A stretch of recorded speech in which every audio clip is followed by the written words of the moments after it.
Assalamualaikum warahmatullahi wabarakatuh. Apa kabar semuanya? Semoga kita semuanya selalu dalam mendapatkan perlindungan dari Allah Subhanahu wa taala sehingga dapat mengikuti semua perkuliahan ini dengan baik. Hari ini kita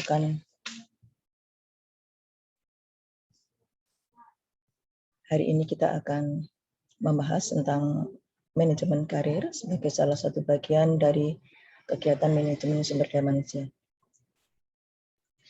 Ada beberapa pokok bahasan yang akan kita bahas pada pagi hari ini. Yang pertama adalah kita akan melihat pengertian dari manajemen karir, jalur karir, pengembangan karir, kemudian bagaimana tahapan-tahapan pengembangan karir. Dan yang ketiga adalah akan melihat model-model pengembangan karir dan apa manfaat yang akan diperoleh dengan melakukan manajemen karir. Berikutnya kita juga akan membahas tentang proses manajemen karir, peran organisasi dalam membantu manajemen karir karyawan, serta bagaimana manajemen karir yang efektif. Baiklah, duduklah yang nyaman ya untuk menyimak penjelasan-penjelasan tentang manajemen karir pada hari ini. Karir, apa sih yang dimaksud dengan karir? Selama ini orang memahami bahwa yang dimaksud dengan karir itu adalah advance atau yang kita kenal dengan istilah kemajuan. Tetapi secara definitif maka karir didefinisikan sebagai sebuah perjalanan proses menuju tingkat yang lebih baik dalam lingkup pekerjaan seseorang. Di mana karir ini akan memiliki tujuan, yaitu untuk mendapatkan satu posisi atau jabatan tertentu yang dapat dicapai oleh seseorang pegawai. Dengan catatan bila yang bersangkutan memenuhi semua persyaratan dan kualifikasi yang dibutuhkan untuk mencapai posisi tersebut. Nah, di dalam meniti karir, seorang karyawan akan memiliki jalur karir. Jalur karir adalah pola urutan pekerjaan yang kita kenal dengan istilah pattern of work sequence yang harus dilalui oleh semua pegawai untuk mencapai suatu tujuan karir. Di mana jalur karir ini bersifat sangat ideal dan normatif, sehingga tidak semua pegawai atau karyawan akan bisa menempuh jalur karir ini sesuai dengan sifat ideal atau normatif tersebut. Nah, berkaitan dengan karir inilah, maka perlu sekali karyawan maupun perusahaan itu untuk melakukan pengelolaan atau manajemen terhadap karir, sehingga nantinya karyawan akan dapat mencapai satu posisi atau jabatan yang sesuai dengan jalur karir yang akan ditempuhnya, dan dengan demikian maka perusahaan pun juga akan mendapatkan manfaat karena memiliki karyawan yang qualified. Disinilah kaitannya. Oleh karena itu, bagian dari manajemen karir adalah harus melakukan perencanaan karir dalam mempersiapkan diri dalam menempuh jalur karir yang sudah tersedia, sehingga tujuan karir itu sendiri dapat dicapai.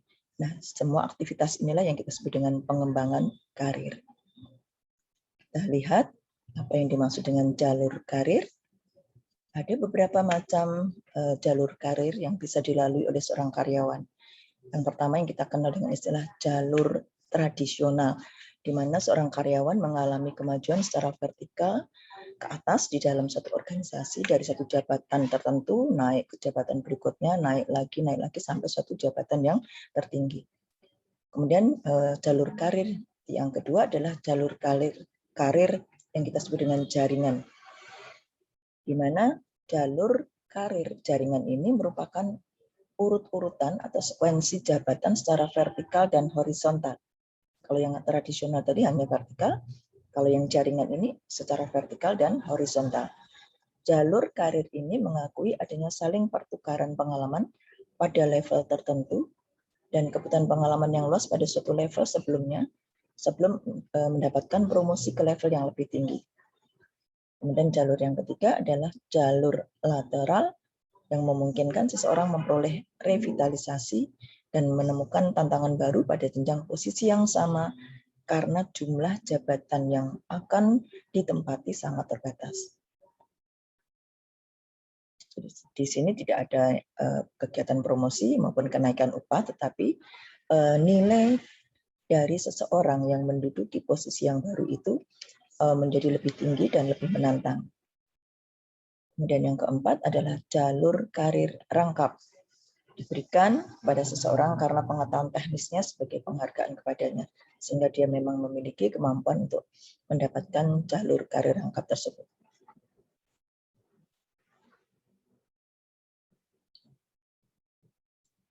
Jadi sebetulnya apa yang dimaksud dengan pengembangan karir?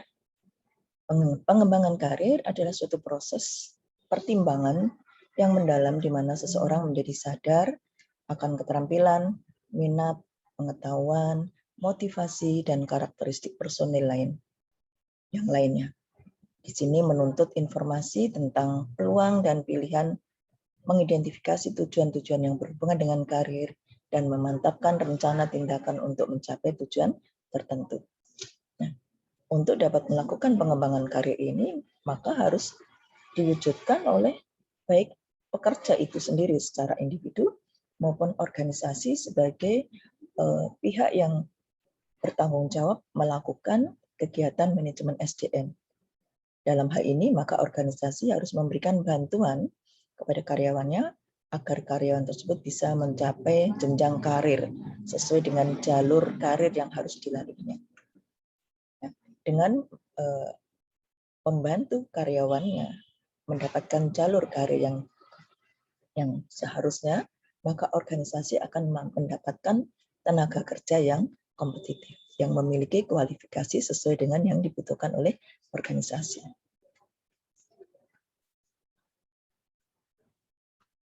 Ini beberapa istilah yang terkait dengan karir. Kita mengenal istilah manajemen perencanaan karir, yaitu suatu kegiatan untuk merencanakan karir yang harus dilakukan oleh pegawai yang bersangkutan dan dibantu oleh organisasi untuk mencapainya. Dan yang kedua adalah pengembangan karir, tadi sudah saya sampaikan pada slide sebelumnya, yaitu mengidentifikasi potensi hasil working performance seseorang karyawan, sehingga karirnya akan lebih mudah dikembangkan menuju tingkat yang lebih tinggi. Dan ini adalah peranan dari organisasi untuk membantu karyawannya sehingga mencapai karir yang seharusnya dia capai sesuai dengan jalur karirnya. Kemudian manajemen karir adalah sebuah proses untuk merencanakan karir mulai dari langkah hingga menjelaskan langkah-langkah pencapaian sasaran atau tujuan karir seorang karyawan. Nah, dalam hal ini di dalam pengembangan karir akan ada konseling karir, yaitu sarana bantuan yang diberikan oleh organisasi dalam menganalisa hambatan, faktor-faktor kunci dari seorang karyawan di dalam mencapai karir yang diinginkannya.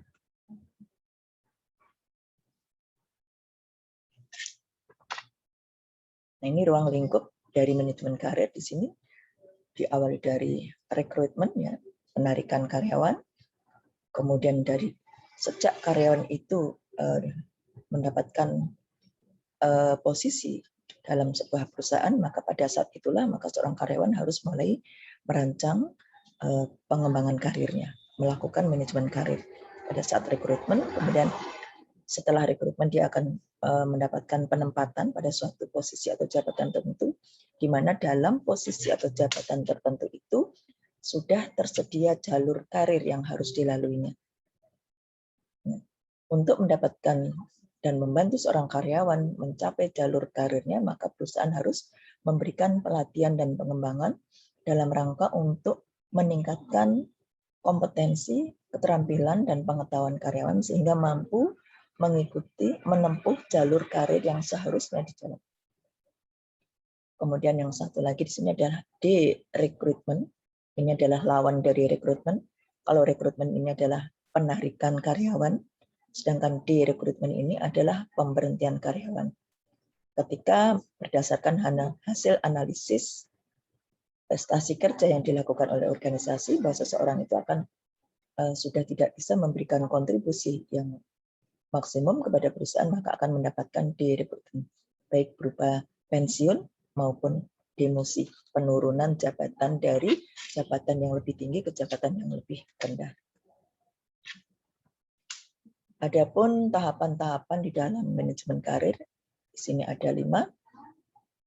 Yang pertama adalah tahapan pertumbuhan, di mana karir seorang individu itu akan dimulai sejak dia berusia, sejak lahir sampai pada umur 14 tahun.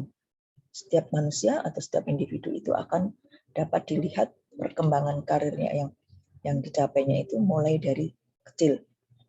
Pada saat kecil inilah dia sudah mulai membangun potensi-potensi diri yang kemudian nantinya akan berkembang dan mencapai suatu tingkatan karir yang tertinggi. Kemudian pada tahap pertumbuhan dilanjutkan ke tahap eksplorasi, yaitu satu tahapan pada usia remaja, di mana ini adalah usia-usia sekolah, ya, sekolah menengah atas sampai ke mahasiswa. Ini adalah dasar pembentukan potensi diri untuk mencapai suatu tahapan karir tertentu. Juga beda ya antara orang yang mempersiapkan diri untuk mencapai tahapan mendapatkan karir terbaiknya dalam hidupnya, apa yang dilakukan pada tahap eksplorasi. Kalau kalian mahasiswa menempuh pendidikan S1 dalam rangka untuk mencapai jenjang karir yang lebih tinggi. Kemudian tahap pemantapan, yaitu di sini biasanya seseorang sudah mulai mendapatkan satu jabatan tertentu. Pada tahap pemantapan ini dibagi menjadi 3 subtahap. Ada tahap percobaan, seorang individu mencoba suatu jabatan atau karir tertentu, kemudian menjalani jabatan tersebut, sampai kemudian dia mencapai tahapan stabilisasi. Biasanya ini setelah bekerja beberapa lama, mendapatkan pengalaman sehingga dia merasa stabil dengan posisinya itu, dan kemudian sampai pada tahap kritis pertengahan, di mana ada keraguan di dalam diri seorang itu, apakah dia cocok dengan jalur karir yang telah ditempuhnya itu atau tidak cocok, sehingga dia akan mengambil keputusan melanjutkan atau berhenti dan beralih pada jenjang karir yang lain. Dan tahap pemeliharaan usia 45 sampai 65 tahun. Makanya kita memahami kenapa kalau pegawai negeri itu dipensiunkan usia 58. Ini berada pada tahap pemeliharaan ini. Kalau di dosen di perguruan tinggi, tenaga pendidik itu sampai 65 baru pensiun. Maka di sini dilihat ketika seseorang mencapai usia ini, apakah dia masih bisa memberikan kontribusi yang maksimal kepada perusahaan. Kalau dia masih bisa memberikan kontribusi yang maksimal, maka dia akan diperpanjang. Tapi kalau tidak, maka dia akan masuk pada tahap kemunduran yang kita sebut dengan dia akan mendapatkan pensiun. Beberapa model pengembangan karir kita di sini disampaikan sedikitnya ada 3 model pengembangan karir. Yang pertama kita sebut dengan model siklus hidup atau life cycle model, di mana model siklus hidup ini merupakan pengembangan karir yang sifatnya sudah pasti. Seseorang akan berpindah pekerjaannya melalui perbedaan tahapan-tahapan karir. Jalur karir yang diikutinya sudah pasti. Untuk mencapai tahapan karir ini, maka organisasi harus berperan untuk membantu karyawannya sehingga mendapatkan jalur karir yang sesuai dengan yang telah disiapkan oleh organisasi. Kemudian yang kedua adalah model yang berbasis organisasi, di mana karir seseorang akan melalui tahapan-tahapan karir, dan di situ karyawan akan belajar secara mandiri maupun didampingi oleh organisasi untuk mendapatkan karir yang diinginkannya. Bedanya di sini kalau ini sudah pasti, setelah golongan 3A nanti akan naik 3B, 3C dan seterusnya. Kalau di sini ada proses pembelajaran, di mana ketika seorang karyawan tidak mampu, tidak berhasil dalam menempuh proses pembelajaran ini, maka dia akan tidak bisa meningkat karirnya. Dan yang ketiga adalah pola terarah.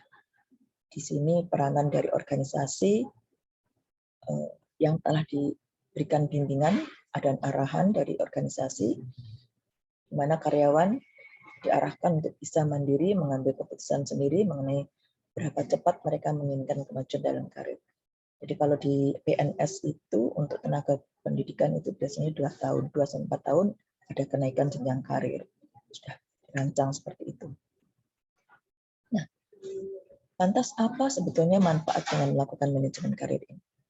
Di sini dalam slide ini bisa dilihat ada 5 manfaat dari manajemen karir. Yang pertama, dengan manajemen karir, maka akan dapat meningkatkan potensi dan produktivitas kemajuan diri karyawan. Yang kedua, merencanakan SDM untuk meningkatkan nilai bisnis dan kompetisi bisnisnya. Yang ketiga, menyelaraskan strategi dengan kebutuhan internal karyawan. Yang keempat adalah membantu di dalam keanekaragaman tenaga kerja. Dan yang kelima, memuaskan kebutuhan karyawan. Nah, di dalam melakukan proses manajemen karir, ada beberapa langkah yang harus dilalui. Yang pertama adalah career exploration, yaitu di mana suatu proses akan dilakukan penggalian atau mengidentifikasi kebiasaan-kebiasaan mental maupun fisik yang dikembangkan oleh seorang psikologis. Jadi kita melakukan analisis terhadap diri seorang karyawan tentang potensi dirinya, sehingga dari informasi-informasi mengenai individu tersebut akan bisa digunakan untuk melakukan program pengembangan karir, menjadi dasar melakukan program pengembangan karir individu maupun pekerjaannya. Kemudian yang kedua adalah setelah melakukan career exploration, dilanjutkan dengan development of career goal, yaitu mengembangkan tujuan-tujuan karir, di mana menurut teori tujuan atau goal setting teori yang dikemukakan oleh Loeb dan Lapton, tujuan itu sangat mempengaruhi perilaku seseorang. Baik mempengaruhi perhatiannya, memberikan stimulasi, kemudian memberikan fasilitas-fasilitas yang strategis di dalam mengembangkan dirinya, kemampuannya, dan keahliannya lewat pengalaman kerja. Jadi di sini kemajuan karir akan diperoleh dengan melakukan pengabdian kepada organisasi. Dan yang ketiga adalah political system, disebut juga dengan metode alokasi turnamen, yaitu bersaing untuk memperebutkan kesempatan.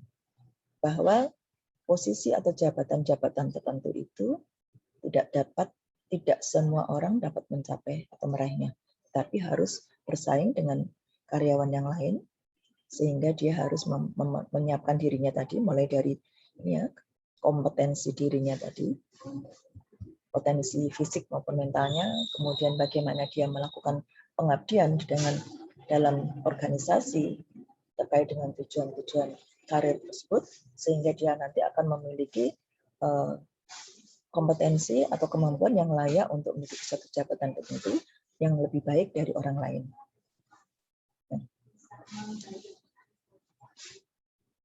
Nah, bagaimana peran organisasi di dalam manajemen karir ini? Sedikitnya ada 4 peranan yang harus dijalankan oleh organisasi dalam membantu program manajemen karir seorang karyawan.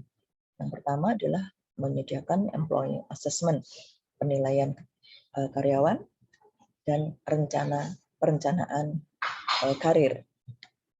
Yang kedua adalah mengadakan career coaching workshop untuk para manajer, di mana di sini para manajer diberikan pelatihan agar bisa mendampingi para karyawan untuk meniti jenjang karirnya. Dan yang ketiga adalah mendirikan employee career centers, yaitu suatu pusat pengembangan karir bagi karyawan, di mana di sini karyawan akan bisa mendapatkan konseling atas jenjang karir yang akan dilaluinya. Dan yang keempat adalah mengurus internal job dan talent banks, karir partnership center. Jadi di sini perusahaan menyediakan satu pusat untuk memberikan informasi dan bimbingan terhadap tugas-tugas internal maupun bakat-bakat dari maupun memberikan bantuan dengan bekerja sama dengan pihak institusi terkait yang menangani, yang secara khusus menangani tentang pengembangan karir. Nah, bagaimanakah efektivitas manajemen karir ini bagi seorang karyawan? Nah, untuk melihat apakah manajemen karir yang telah dilakukan itu sudah efektif atau belum, ini dapat dilihat dari sikap atau kesadaran seorang manajer untuk mengakui peran penting dalam perencanaan dan pengembangan karir dalam upaya untuk memuaskan kebutuhan individu dan organisasi. Manajer dan Departemen SDM dapat mencapai efektivitas manajemen karir ini dengan pertama yaitu dengan memberikan pendidikan yang berkaitan dengan karir, petunjuk keahlian, konseling karir, peluang on the job training, yaitu dengan pelatihan-pelatihan on the job training, dan pilihan atau opsi karir yang tersedia. Yang kedua, efektivitas manajemen karir itu akan dapat dicapai melalui publikasi berbagai program-program pelatihan dan pengembangan yang dilakukan oleh organisasi, di mana di sini respon atau sikap dari setiap karyawan yang berbeda-beda itu akan sangat menentukan efektivitas manajemen karir. Di sini bagian ini menunjukkan bagaimana hubungan antara perencanaan SDM dan kegiatan manajemen karir, bahwa antara perencanaan SDM dan perencanaan dan kegiatan manajemen karir itu sangat berhubungan. Pada gambar ini jelas ditunjukkan bahwa kebutuhan-kebutuhan di dalam perencanaan SDM itu menentukan kebutuhan-kebutuhan SDM, di mana dari hasil analisis pekerjaan dan spesifikasi pekerjaan dapat diketahui bahwa persyaratan SDM untuk menempati suatu jabatan tertentu itu sudah ditentukan dengan jelas dan menjadi dasar untuk melakukan rekrutmen. Setelah dilakukan rekrutmen, maka akan dilakukan program-program pengembangan karir.